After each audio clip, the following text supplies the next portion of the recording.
حالیہ دنوں کے اندر ایک فتویٰ آیا دعوت اسلامی کی طرف سے۔ کسی نے ان سے سوال کیا کہ زین العابدین نام رکھنا کیسا ہے؟ انہوں نے کہا ناجائز ہے۔ اس نام کے ناجائز ہونے پر انہوں نے دلیل پیش کی ہے کہ اس کا جو معنی ہے وہ غرور میں آ جاتا ہے۔ زین العابدین عابدوں کی زینت، لا حول ولا قوت الا باللہ العلی العظیم۔ زین العابدین اس وقت وصف تھا جناب علی بن حسین کا۔ وہ وصف اس لیے تھا آپ عبادت میں اتنے مشغول تھے کہ لوگوں نے آپ کو زین العابدین عابدوں کی زینت کہنا شروع کر دیا۔ سب سے پہلے ان مولویوں کو عابد کا مفہوم ہی سمجھ نہیں آیا۔ عابد عبادت کے ٹائٹل پر عابد بنتا ہے اور عبدیت عجز و انکساری کی انتہا ہے۔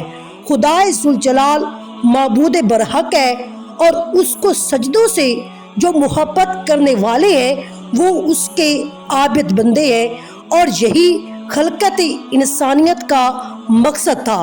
لفظ عبدیت میں کوئی غرور نہیں، اور زین کا لفظ جو ہے یا زینت کا جو لفظ ہے یہ تو عظمت ہے اس شخص کی جو عبدیت کی انتہا پر ہے۔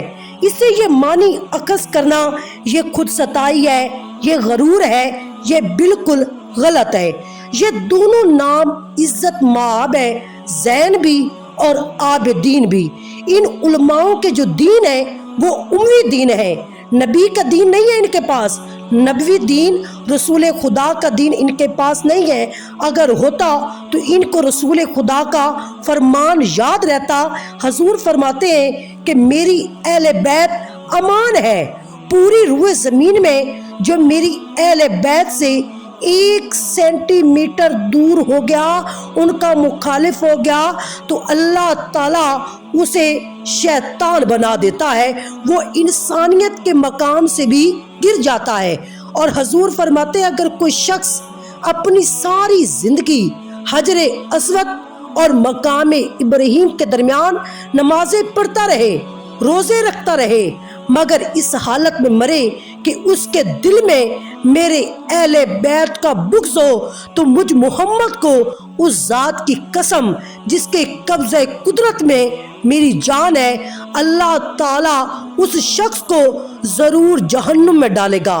حضور فرماتے ہیں کہ میرے اہل بیت کی مثال کشتی نوح کی طرح ہے، جو سوار ہو گیا وہ نجات پا گیا، اور جو رہ گیا وہ ذلیل ہو گیا، رسوا ہو گیا۔ حضور فرماتے ہیں 4 خوش نصیب ایسے ہیں جن کی میں قیامت کے دن شفاعت کروں گا۔ پہلا وہ ہوگا جو میرے اہل بیت کی انتہا سے زیادہ تعظیم کرے گا، توقیر کرنے والا ہوگا۔ دوسرا وہ شخص ہوگا جو ان کے لیے ان کی ضرورتوں کی چیزیں پوری کرے گا۔ تیسرا وہ جو ضرورت کے وقت میں ہمیشہ ان کے ساتھ ہوگا، اور چوتھا وہ جو دل سے بھی اور زبان سے بھی ان کی محبت کا اظہار کرے گا، اقرار کرے گا، اور وہ اس میں ثابت قدم ہوگا، تو قیامت والے دن میں ایسے لوگوں کی شفاعت کروں گا۔ حضرت جابر کہتے ہیں کہ میں نے رسول خدا کو دوران حج عرفہ والے دن دیکھا، آپ نبی کریم اپنی اونٹنی قصوہ پر سوار تھے اور خطاب کر رہے تھے۔